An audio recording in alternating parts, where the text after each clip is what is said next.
कृपया चैनल को सब्सक्राइब और शेयर ज़रूर करें।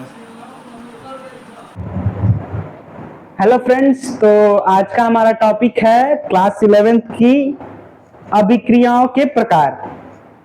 तो पार्ट 1 में हम बात करने वाले हैं अभिक्रियाओं के प्रकार के बारे में।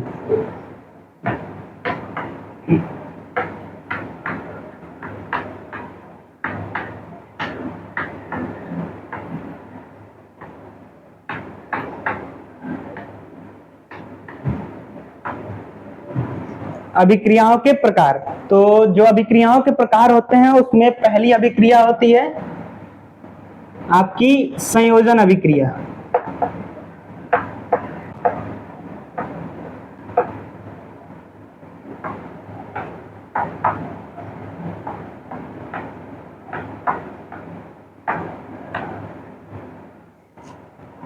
तो बात आती है कि संयोजन अभिक्रिया होती क्या है। ठीक, तो संयोजन अभिक्रिया का मतलब होता है बॉन्ड, यानी संयोग करना। दो या दो से अधिक पदार्थ जब एक दूसरे से संयोग करते हैं तो उस क्रिया को कहते हैं संयोजन अभिक्रिया। ठीक, जैसे मान लीजिए ये कार्बन है और ऑक्सीजन का ये कार्बन और ऑक्सीजन है। जब इनकी बॉन्डिंग फॉर्मेशन होती है तो ये बनाते हैं CO2। तो दो या दो से अधिक पदार्थ, यानी एक पदार्थ से कभी भी बॉन्डिशन नहीं बना जा सकता है, या तो दो होने चाहिए या दो से अधिक होने चाहिए। तो इसकी परिभाषा हो सकती है जब दो या दो से अधिक पदार्थ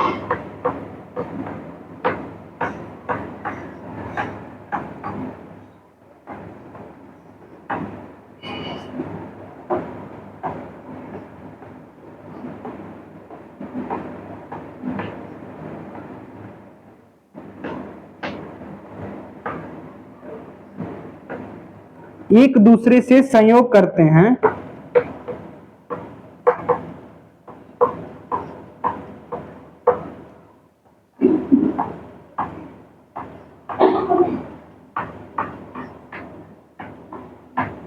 तो वहां पे संयोजन अभिक्रिया होती है।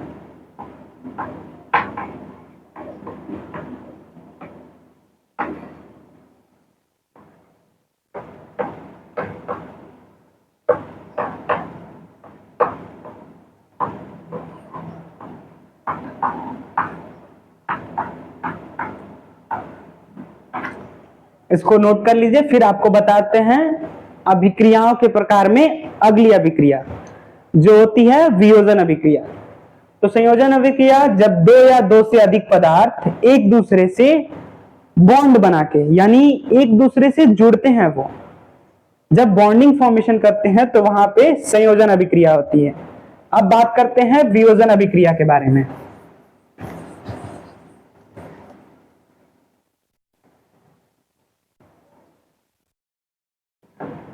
जो दूसरा होता है हमारा वो होता है वियोजन अभिक्रिया।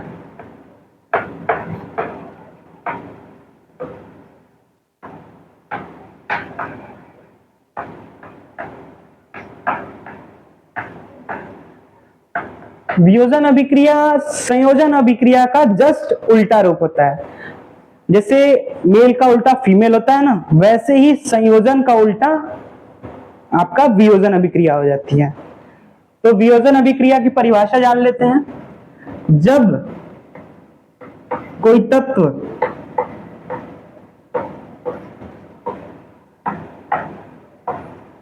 वहां पे दो या दो से अधिक पदार्थ मिलके एक तत्व बनाते थे, यहां एक तत्व दो या दो से अधिक पदार्थों में टूटता है। जब कोई तत्व दो या दो से अधिक पदार्थों में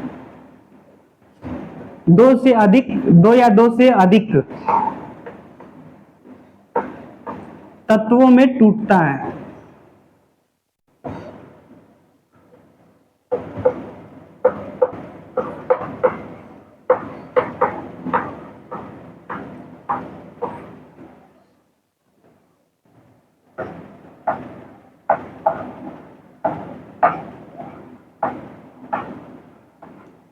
जब कोई पदार्थ दो या दो से अधिक तत्वों में टूटता है तो वहां पे क्या होती है, वियोजन अभिक्रिया।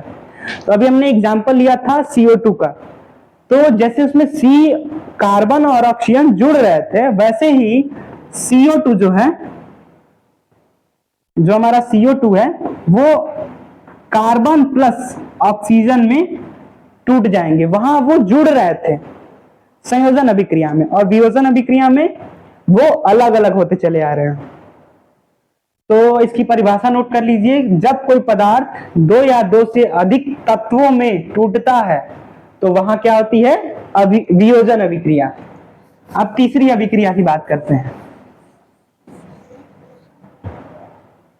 जो तीसरी अभिक्रिया होती है वो होती है प्रतिस्थापन अभिक्रिया।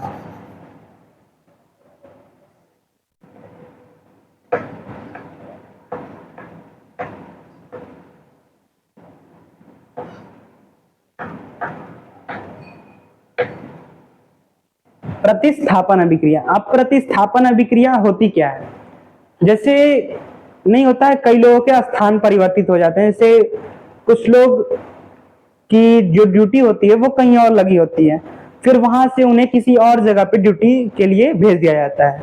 तो वैसे ही यहाँ पे भी कुछ होता है प्रतिस्थापन अभिक्रिया में। प्रतिस्थापन अभिक्रिया दो प्रकार की होती है, एकल प्रतिस्थापन और द्विप्रतिस्थापन। तो एग्जाम्पल के लिए CuO प्लस C। अब प्रतिस्थापन अभिक्रिया का जो एकल प्रतिस्थापन के लिए है वो है CO प्लस C का एग्जाम्पल के तौर पे आपको बताते हैं। यानी जो इसमें विस्थापित होने वाले पदार्थ हैं वो केवल एक होंगे, तो ये हो जाएगा Cu प्लस CO। तो जो यहाँ पे विस्थापित यानी ऑक्सीजन यहां से उठ के कार्बन के साथ विस्थापित हो जा रहा है, तो ये हो गया एकल विस्थापन। अब द्विविस्थापन में क्या होता है, जैसे दो दो परमाणु रहेंगे, NaCl हो गया, NaOH हो गया, चाहे जो भी, जो बॉन्डेशन कर सकते हैं, कोई भी AB प्लस यहाँ पे CD, एग्जाम्पल के तौर पे द्विविस्थापन के लिए।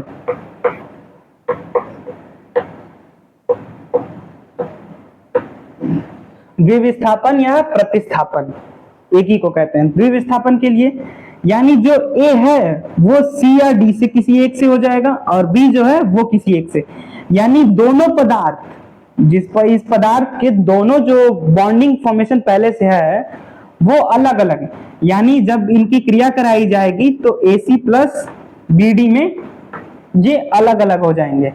यानी C के साथ बॉन्डिंग कर लिया A और D के साथ बॉन्डिंग कर लिया B।